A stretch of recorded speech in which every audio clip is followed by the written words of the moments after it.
এরকম ফুলকো ফুলকো লুচি খেতে কার কার ভালো লাগে? বিকেলের নাস্তায় যদি এরকম ফুলকো লুচি আর গরুর মাংস থাকে তাহলে তো আর কথাই নেই। আবার চা দিয়েও আপনি খেতে পারেন। আসসালামু আলাইকুম বন্ধুরা, কেমন আছেন সবাই? আজকে গরুর মাংস আর লুচির রেসিপি আপনাদের সাথে শেয়ার করব। আশা করি আপনাদের ভালো লাগবে। চলুন দেখে নেওয়া যাক কী কী উপকরণ আমি নিয়ে নিলাম। প্রথমে আমি 1 কেজি পরিমাণের গরুর মাংস নিয়ে নিলাম। মাংসগুলো ভালোভাবে ধুয়ে পানি ঝরিয়ে নিলাম। অন্যদিকে 100 গ্রাম পরিমাণে পেঁয়াজ আর 2টো রসুন আমি কেটে নিলাম।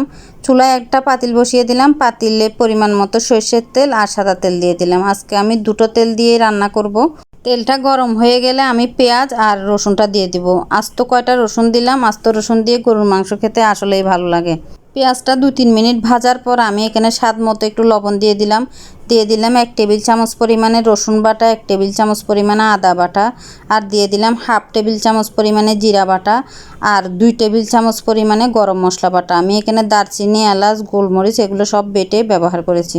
মশলাটা কিছুক্ষণ আমি কষিয়ে নিলাম। কষানোর পরে 1/2 টেবিল চামচ আমি হলুদের গুঁড়া, 3 টেবিল চামচ পরিমাণে মরিচের গুঁড়া আর 2 টেবিল চামচ পরিমাণে ধনিয়ার গুঁড়া দিয়ে আমি মশলাটা ভালোভাবে কষিয়ে নিব। একটু পরিমাণ পানি দিব যেন মশলার গন্ধটা না থাকে। মশলাটা ভালোভাবে কষিয়ে নিব। মশলা কষানো হয়ে গেছে, এখন আমি মাংসটা দিয়ে দিব। মাংসটা দিয়ে আমি সবগুলো উপকরণ ভালোভাবে মিশিয়ে নিব।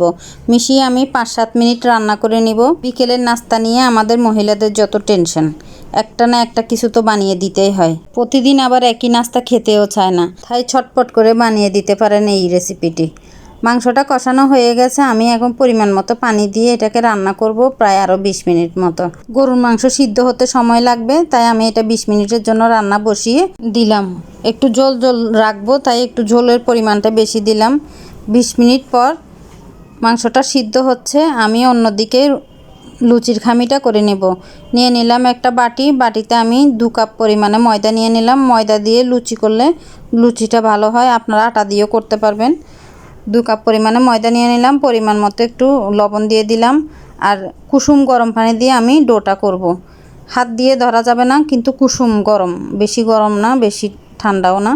আমি একটা কাঁটা চামচের সাহায্যে আস্তে আস্তে করে এটাকে মাখিয়ে নেব। একটা শক্ত ডো তৈরি করব, এভাবে করেই করে নিচ্ছি।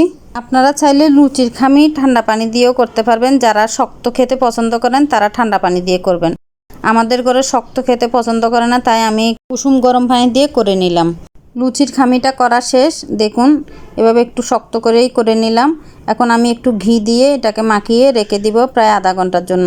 সময় যদি বেশি না থাকে তাহলে আপনারা 15 মিনিটও রাখতে পারবেন। একটু রেস্টে রাখলে লুচিগুলা যখন ভাজবো তখন একদম ফুলকো ফুলকো হবে। লুচির খামি করার সময় অবশ্যই একটু ঘি দিবেন। ঘি দিলে লুচিগুলা খেতেও ভালো লাগে। আধা ঘন্টা পর একটু ময়ান দিয়ে নিব, তারপরে ছোট ছোট গোল গোল করে আমি লিচির আকারে কেটে নিব। এখন আমি সবগুলো লিচি বেলে নিচ্ছি। আপনারা চাইলে তেল দিয়েও বেলতে পারেন, আমি আটা দিয়ে বেলতেছি। এভাবে করে আমি সবগুলো লিচি বেলে নিলাম। চুলায় একটা কড়াই বসিয়ে দিলাম। কড়াইয়ে পরিমাণ মতো তেল দিয়ে দিলাম। তেলটা গরম হয়ে গেলে আমি একটা একটা লিচি ভেজে নিব।